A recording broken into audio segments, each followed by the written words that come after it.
শুরুতেই জানাবো আজকে সকালে ঘটে যাওয়া ঘটনার শীর্ষ সংবাদ শিরোনাম। ধেয়ে আসছে শক্তিশালী বৃষ্টি বলয় নির্ঝর, সক্রিয় থাকবে যতদিন। সংখ্যানুপাতিক নির্বাচন ও ইসলামী ঐক্যের ডাক, চরমোনাই পীরের 16 দফা। সোহরাওয়ার্দীতে ইসলামী আন্দোলনের মহাসমাবেশ, পিআর পদ্ধতিতে জাতীয় নির্বাচন চায় ইসলামী পন্থীরা। জামায়াত, এবি পার্টি সহ নানা দলের অংশগ্রহণ। জানতে পারবেন বাংলাদেশে পিআর সিস্টেমে নির্বাচন সম্ভব নয় বললেন সালাউদ্দিন আহমেদ। এদিকে গাজীপুরে 10 বছরের শিশুকে বস্তায় ভরে ছাদে ফেলে নির্যাতন, মাদ্রাসা শিক্ষক গ্রেপ্তার। এবং সর্বশেষ জানাবো যুদ্ধের প্রস্তুতি নিচ্ছে রোহিঙ্গারা, হুমকির মুখে বাংলাদেশ। এতক্ষণ শুনছিলেন সকালের শীর্ষ সংবাদ, এখন জানাবো বিস্তারিত।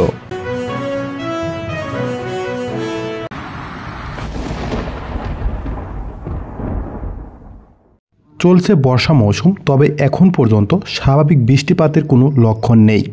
কাঙ্ক্ষিত বৃষ্টির অভাবে অস্বস্তি বিরাজ করছে জনজীবনে। এমন পরিস্থিতিতে কিছুটা স্বস্তির বার্তা দিয়েছে Bangladesh weather observation team BWOT। সংস্থাটি বলছে দেশের দিকে ধেয়ে আসছে অত্যন্ত শক্তিশালী বৃষ্টি বলয় নির্ঝর। শনিবার 28 জুন রাতে নিজেদের ফেসবুক পেজে এমন তথ্য জানায় সংস্থাটি। পোস্টে WOT জানিয়েছে দেশের দিকে ধেয়ে আসছে ভারী থেকে অতি ভারী মৌসুমি বৃষ্টি বলয় নির্ঝর। এটি চলতি বছরের 7ম বৃষ্টি বলয় এবং 3য় মৌসুমি বৃষ্টি বলয়, যা 29 জুন দেশের উপকূলীয় এলাকা থেকে শুরু হয়ে আগামী 5 জুলাই রাজশাহী বিভাগ হয়ে দেশ ত্যাগ করতে পারে। দেশের সমগ্র উপকূলীয় এলাকায় সর্বাধিক সক্রিয় থাকলেও বৃষ্টি বলয়টি বেশি সক্রিয় থাকবে বরিশাল, চট্টগ্রাম এবং খুলনা বিভাগেও, আর মাঝারিভাবে সক্রিয় থাকবে সিলেট বিভাগে। এছাড়া রংপুর, বরিশাল, ঢাকা ও ময়মনসিংহ বিভাগে হালকা থেকে মাঝারিভাবে সক্রিয় থাকবে এটি। এ সময় চট্টগ্রাম এবং সিলেট বিভাগের পাহাড় ধসের আশঙ্কা রয়েছে।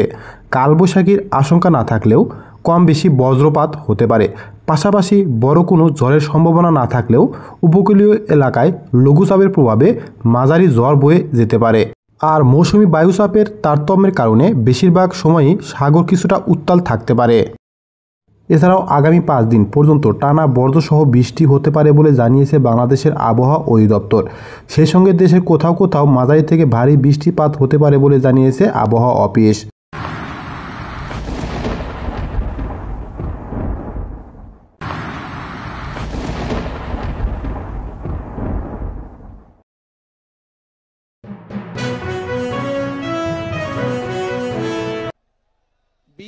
দাবি করেছে আমরা জাতীয় সরকার গঠন করব। সংখ্যানুপাতিক নির্বাচনের দাবি চরমোনাই পীরের 16 দফা। ইসলামীপন্থীদের মহাসমাবেশ, নতুন জোটের ইঙ্গিত। রাজধানীর সোহরাওয়ার্দী উদ্যানে ইসলামী আন্দোলন বাংলাদেশের আয়োজনে অনুষ্ঠিত হলো একটি বিশাল মহাসমাবেশ। এই সমাবেশে দলটি জাতীয় নির্বাচনে সংখ্যানুপাতিক প্রতিনিধিত্ব পদ্ধতি সংখ্যানুপাতিক প্রতিনিধিত্ব পদ্ধতি বা পিআর চালুর দাবি তোলে এবং 16 দফা দাবি প্রকাশ করে। এই দাবির সঙ্গে একাত্মতা প্রকাশ করে জামায়াত ইসলামী, এবি পার্টি, এনসিপি, গণ অধিকার পরিষদ সহ একাধিক ইসলামীপন্থী রাজনৈতিক দল। তারা বলছে পরবর্তী জাতীয় নির্বাচন যদি পিআর পদ্ধতিতে না হয় তাহলে সেটিকে জনগণ আর গ্রহণ করবে না। চরমোনাই পীর সৈয়দ মোহাম্মদ রেজাউল করিম বলেন, সংখ্যানুপাতিক নির্বাচনের বিকল্প নেই। যদি একটি দল বেশি ভোট পায় তারা বেশি আসন পাবে, এতে কেউ জালেম হওয়ার সুযোগ পাবে না। তিনি আরও বলেন, রাজনৈতিক চাঁদাবাজি, দলীয়করণ এবং পুরনো অপসংস্কৃতি অবসান হওয়া উচিত। ইসলামপন্থীদের মধ্যে এবার গণপ্রত্যাশা তৈরি হয়েছে, এবার এক হতে হবে। সমাবেশে আরও বক্তব্য রাখেন জামায়াত ইসলামীর সেক্রেটারি জেনারেল মিয়া গোলাম পরোয়ার। তিনি সরাসরি নির্বাচন কমিশন ও প্রধান উপদেষ্টার নিরপেক্ষতা নিয়ে প্রশ্ন তোলেন। গোলাম পরোয়ার বলেন, সরকারের সঙ্গে এক কথা আর জাতির সঙ্গে আরেক কথা বললে তা নিরপেক্ষতা হয় না। আগামী নির্বাচনের আগে নিরপেক্ষতা প্রমাণ করতে হবে। এছাড়া এবি পার্টির নেতা মুজিবুর রহমান মঞ্জু সংবিধান সংস্কারের দাবি জানান। তিনি বলেন, আপনারা নির্বাচন চান কিন্তু স্থানীয় সরকার নির্বাচন বা পিআর পদ্ধতি রাজি নন। এটা চলবে না, জনগণ আর মেনে নেবে না। এনসিপি নেতারা তো আরও এক ধাপ এগিয়ে বলেছেন, বাংলাদেশ আর মুজিববাদী সংবিধানে চলতে পারে না, নতুন সংবিধান দরকার। আলাদা করে মুখ খুলেছেন সংখ্যালঘুদের নেতারাও। বাংলাদেশ জাতীয় হিন্দু মহাজোটের মহাসচিব গোবিন্দচন্দ্র বলেন, পিআর পদ্ধতিতে ভোট হলে হিন্দু সম্প্রদায় ভোট দিতে যাবে, না হলে না। আমরা নিজেদের প্রতিনিধি নিজেরাই বেছে নিতে চাই। এই মহাসমাবেশে ইসলামীপন্থীদের একজোট হওয়ার বার্তাই সবচেয়ে বড় বার্তা হয়ে উঠেছে। ইঙ্গিত পাওয়া যাচ্ছে আগামী জাতীয় নির্বাচনে একটি বড় ইসলামী জোট গঠিত হতে পারে। ইসলামী আন্দোলন বাংলাদেশের পক্ষে থেকে বলা হয়েছে এই 16 দফা দাবি আদায়ে তারা আন্দোলন চালিয়ে যাবে, প্রয়োজনে বৃহত্তর ঐক্য গড়ে তোলা হবে। আগামী নির্বাচন সামনে রেখে ইসলামী দলগুলোর সংহতি, সংখ্যানুপাতিক প্রতিনিধিত্বের জোরালো দাবি এবং ধর্মীয় সম্প্রদায়গুলোর সক্রিয় অবস্থান বাংলাদেশের রাজনীতিতে নতুন যাত্রা যোগ করছে। এই দাবি ও পরিস্থিতি কতটা প্রভাব ফেলবে তা নির্ভর করছে সরকার ও নির্বাচন কমিশনের পরবর্তী পদক্ষেপের উপর। রাষ্ট্রের মূলনীতি সহ সংসদের উভয় কক্ষে পিআর পদ্ধতি নির্বাচনের মতো বিষয় ঐক্যমত্য না হলে গণভোটের আয়োজন করতে হবে। তাহলে কেন বিএনপি মানছে না, কারণটা কি আমি তো বুঝি না। অবশ্যই বিএনপিকেও পিআর সিস্টেমে নির্বাচন মানা উচিত। সংস্কার চাই। বিএনপি বলছে আমরা সরকার গঠন করে ক্ষমতায় গিয়ে সংস্কার করব। প্রথম প্রশ্ন হলো এই, আগামীতে বিএনপি ক্ষমতায় যাবেন, এই গ্যারান্টি আপনি কে দিয়েছে? প্রশ্ন করলেন যে পিআর পদ্ধতিতে নিম্ন কক্ষের অর্থাৎ জাতীয় সংসদের নির্বাচন তারা চায়, সেটা তাদের রাজনৈতিক অবস্থান থেকে, দলের অবস্থান থেকে চাইতেই পারে, কিন্তু বাংলাদেশের বাস্তবতায় এবং ইতিপূর্বে সংস্কার কমিশনে আমাদের সাথে যেভাবে আলোচনা হয়েছে, সেই পিআর পদ্ধতির নির্বাচনের মধ্যে আমরা কোনো ঐক্যমত পাইনি। বাংলাদেশের প্রেক্ষাপটে পিআর বা আনুপাতিক প্রতিনিধিত্ব পদ্ধতি নির্বাচন সম্ভব নয় বলে মন্তব্য করেছেন বিএনপি স্থায়ী কমিটির সদস্য সালাউদ্দিন আহমেদ। রাজধানীর সেগুনবাগিচায় আন্তর্জাতিক মাতৃভাষা ইনস্টিটিউট যুদ্ধের ময়দান থেকে রাষ্ট্রের প্রধান জিয়াউর রহমান স্মারক প্রকাশনা ও আর্কাইভ উন্মোচন অনুষ্ঠান শেষে সাংবাদিকদের এক প্রশ্নের জবাবে তিনি একথা বলেন।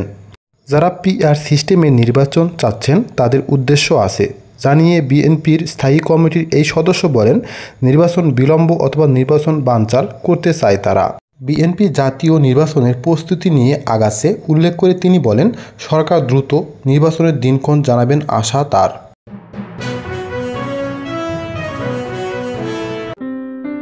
জানাবো হৃদয় বিতরক একটি ঘটনা।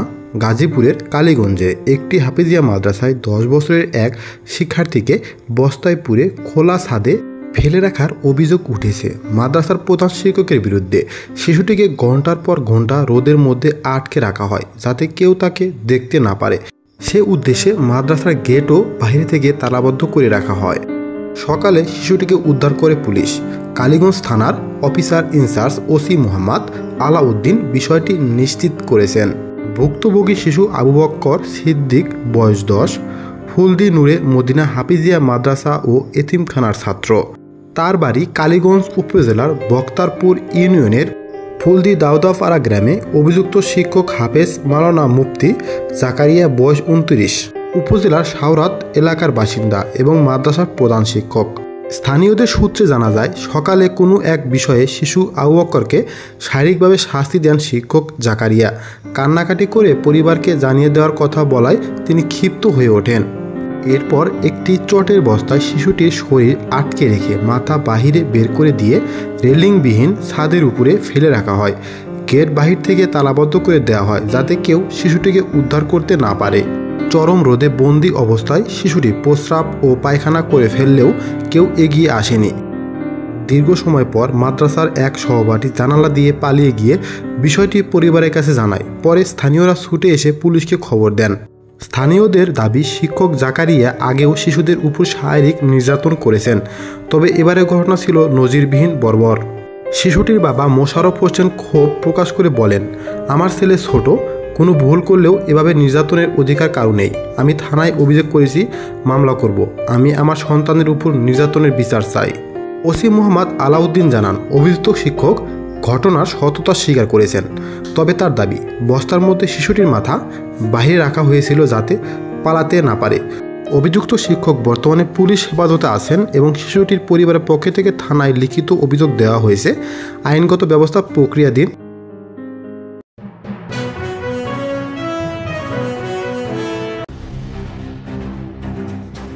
2021 2017 সালের আগস্টে মিয়ানমারের সেনাবাহিনীর চালানো গণহত্যা, ধর্ষণ ও অন্যান্য নৃশংসতার শিকার হয়ে বাংলাদেশে আশ্রয় নেয় 7 লাখেরও বেশি রোহিঙ্গা। এরপর বিভিন্ন সময়ে বাংলাদেশে প্রবেশ করা রোহিঙ্গাদের সংখ্যাসহ মোট আশ্রিতদের সংখ্যা দাঁড়িয়েছে 13 লাখেরও বেশি, যারা সীমান্তের ওপারে নিজেদের জমি বসতবাড়ি রেখে বাংলাদেশে আশ্রয় নিয়েছেন। তবে অর্ধযুগ পার হলেও তাদের ফিরিয়ে নেওয়ার আশঙ্কা এখনো দৃশ্যমান হয়নি। তবে অস্তিত্ব রক্ষায় নিজেদের ভূখণ্ডে ফিরে যেতে মরিয়া এসব রোহিঙ্গারা এক প্রকার বাধ্য হয়ে গড়ে তুলেছেন সশস্ত্র প্রতিরোধ। যুদ্ধের প্রস্তুতিও নিতে শুরু করেছে রোহিঙ্গা তরুণরা। বিবিসি বাংলার প্রতিবেদনে উঠে এসেছে সেই যুদ্ধের প্রস্তুতির কথা। বিবিসি বাংলা বলছে, বাংলাদেশে আশ্রয় নেওয়া রোহিঙ্গা তরুণদের মধ্যে বাড়ছে অস্ত্রধারী গোষ্ঠীতে যোগদানের প্রবণতা, স্বাধীনতার স্বপ্নে জিহাদ ও যুদ্ধের মনোভাব।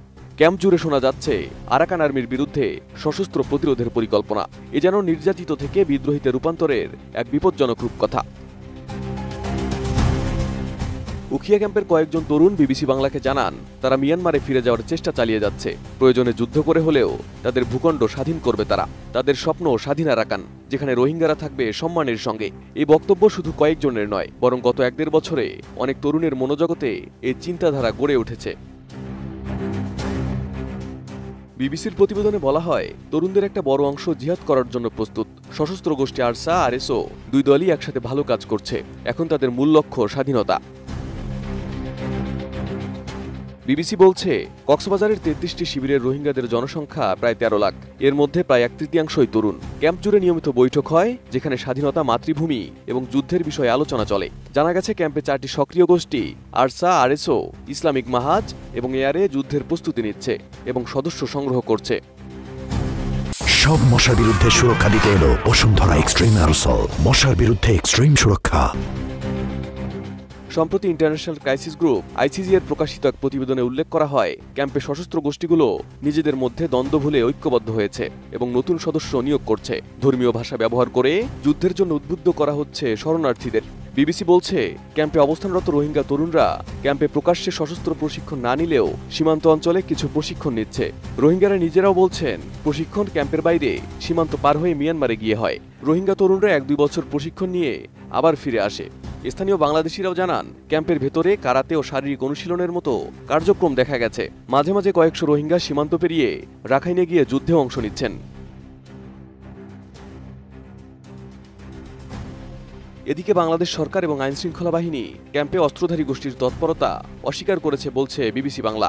শরণার্থী ত্রাণ ও প্রত্যাবাসন কমিশনার মোহাম্মদ মিজানুর রহমানের মতে, বাংলাদেশের টেরিটরিতে কোনো সশস্ত্র সংগঠনের অস্তিত্ব নেই। তার ভাষায়, আরসা, আরএসও মিয়ানমারে গঠিত সংগঠন। তাদের কার্যক্রমে বাংলাদেশের সমর্থন নেই, বরং তাদের প্রধানদের গ্রেপ্তার করা হয়েছে বলে উল্লেখ করেন তিনি।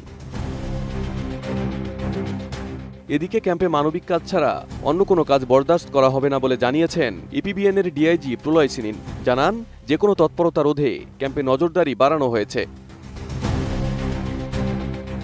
বাংলাদেশ মূলত মানবিক কারণে রোহিঙ্গাদের আশ্রয় দিলেও এখন সেই আশ্রয় শিবিরে যুদ্ধের বাতাস বইছে।